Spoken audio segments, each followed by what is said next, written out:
प्राकृतिक खेती में प्राकृतिक खाद, पेड़ पौधे के पत्ते से बनी खाद, गोबर खाद और जैविक कीटनाशक ही इस्तेमाल किए जाते हैं। इससे पर्यावरण को भी नुकसान नहीं होता। साथ ही प्राकृतिक खेती में किसानों की लागत भी कम आती है। देश में मिट्टी की सेहत सुधारने एवं खेती को रसायन मुक्त करने के लिए सरकार द्वारा प्राकृतिक खेती को बढ़ावा दिया जा रहा है। जहाँ प्राकृतिक खेती से आम जन को रसायन मुक्त उत्पाद प्राप्त होगा, वहीं खेती की लागत कम होने से किसानों की आय में भी वृद्धि होगी। मध्य प्रदेश सरकार ने राज्य में प्राकृतिक खेती को बढ़ावा देने के लिए प्राकृतिक कृषि विकास बोर्ड की स्थापना की गई। इसके अलावा राज्य के सभी जिलों में किसानों को प्रशिक्षण दिया जा रहा है। प्रोजेक्ट डायरेक्टर आत्मा सोलन के सिंह ने बताया कि सरकार द्वारा समय समय पर प्राकृतिक खेती को बढ़ावा देने के लिए किसानों को प्रशिक्षण और किसानों का पंजीकरण किया जा रहा है। साथ ही उन्होंने बताया कि जिला सोलन पंजीकृत किसानों की संख्या 3812 है। जिला सोलन में इस समय 1495 बीघा में प्राकृतिक खेती की जा रही है। मेरा नाम के सिंह है। मैं प्रोजेक्ट डायरेक्टर आत्मा सोलन हूँ।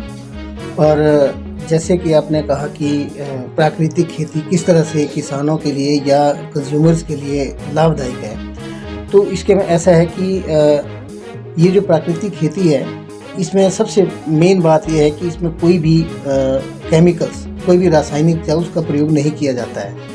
और जब रासायनिक का प्रयोग नहीं किया जाएगा तो उसको अल्टरनेट जो वहीं का लोग एरिया के हिसाब से जो भी आपको अवेलेबल जो इनपुट हैं उनके द्वारा ही आगे जो फॉर्मुलेशन जो है वो तैयार करनी है। क्योंकि अगर हम केमिकल यूज़ नहीं करेंगे तो कुछ ना कुछ अल्टरनेट चाहिए।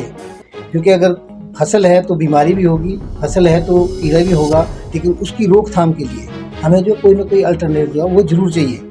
तो उसके लिए वहीं के लोकल जो प्रोडक्ट हैं उन्हीं से, जैसे सबसे जो इसमें ज़रूरी बात है कि एक देसी गाय का होना बहुत ही ज़रूरी है। जब आपका शुरुआत तभी होगी जब आपके पास देसी गाय, क्योंकि देसी गाय का गोबर और गौमूत्र वो सबसे मेन है। कोई भी प्रोडक्ट तैयार करना है तो उसमें देसी गाय का गौमूत्र और गोबर जो है वो उसकी बहुत ज़रूरत है। आज तक जो है लगभग 9000 से ऊपर किसान जो हैं वो नेचुरल फार्मिंग जो है वो कर रहे हैं, जबकि लगभग 10-11 हज़ार फार्मर जो हैं वो ट्रेंड हैं। 11,000 पॉजिटिव से प्लस जो हैं वो किसान जो हैं इस खेती नेचुरल खेती में ट्रेंड है। और लगभग जो है आपका जो 1400 प्लस 1400 प्लस बीघा जो लैंड है उसके ऊपर जो है नेचुरल फार्मिंग जो हो रही है।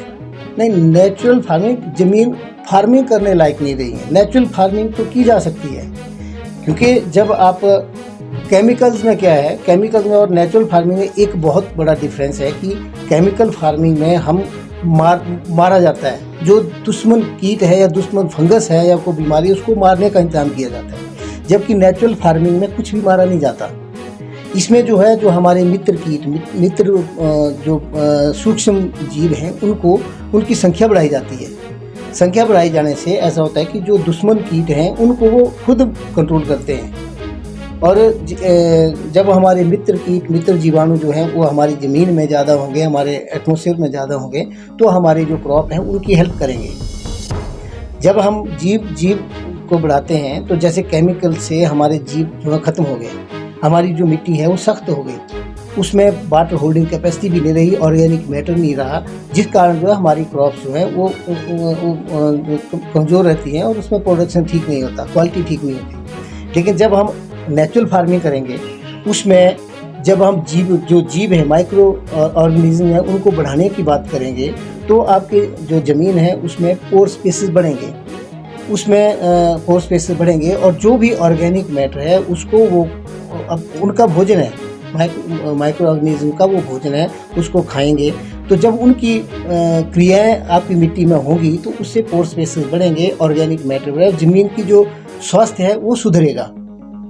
और स्वास्थ्य, जब ज़मीन का स्वास्थ्य सुधरेगा तो उसमें जो भी हम क्रॉप लगाएंगे उसका भी स्वास्थ्य जो सुधरेगा, क्योंकि उसको जो चाहिए, चाहे पानी की जगह पानी मिलेगा, जब उसको न्यूट्रिएंट्स चाहिए तो वो न्यूट्रिएंट्स, क्योंकि जितने भी ऑर्गेनिज्म हैं वो जो ऑर्गेनिक मैटर को खा करके उनको पौधों को उनके पोषक तत्व उपलब्ध करवाते हैं। कृषि विभाग जो है वो A to Z शुरू से लेकर, अगर आप फार्मिंग करना, नेचुरल फार्मिंग करना चाहते हैं, आपके पास सबसे पहले गाय चाहिए। अगर गाय नहीं है तो गाय के ऊपर सब्सिडी दी जाती है।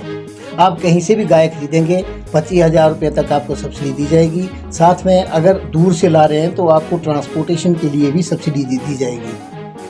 और उसके बाद उसको अगर बांधने के लिए आप ठीक जगह नहीं है, क्योंकि उसका गौमूत्र और गोबर इकट्ठा करने के लिए, तो उसके लिए कॉशर लाइनिंग जो फर्श है उसको बनाने के लिए भी सरकार जो है किसान को सहायता देती है 8,000 रुपया।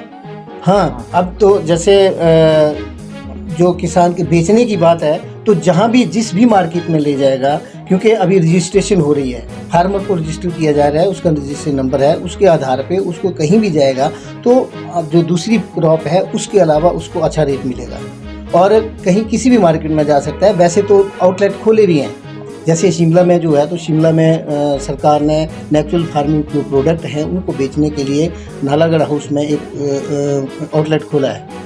तो अभी बेचने की समस्या इतनी नहीं है जितनी पैदा करने की है, क्योंकि हमारे पास पैदावार, अगर पैदावार बढ़ेगी तो आपके जो खरीदार हैं वो आपके किसान के खेत तक आएंगे और खेत तक में ही उसकी जो मार्केटिंग हो जाएगी। लेकिन जैसे अभी प्रोडक्ट कम है, कम होने की वजह से तो उसमें जो है जहाँ भी जाएंगे उनका जैसे रजिस्ट्रेशन है तो उसके आधार पे उनको अच्छा रेट मिल सकता है।